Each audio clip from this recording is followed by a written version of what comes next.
Finance Minister Enoch Godongwana projects government will miss revenue targets by nearly 57 billion rand this year. A further 54 billion rand shortfall is expected next year. But what kind of decisions can citizens expect on tax? Tax expert Keith Engel says there's a lot to consider on an election year. I think at this point, because it's a political year and because there's all this litigation, they know that it won't take effect this year or next year.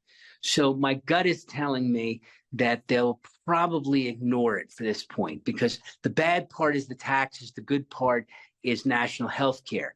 So to play to the right crowd, you play the good part out in the field and you leave the ministers silent.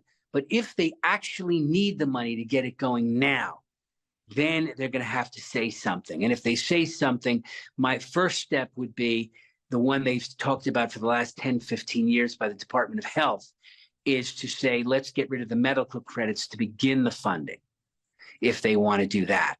But if they ultimately want to fund NHI, what we're really talking about is individual tax increases through payroll taxes and through income taxes. We'll call them surcharges.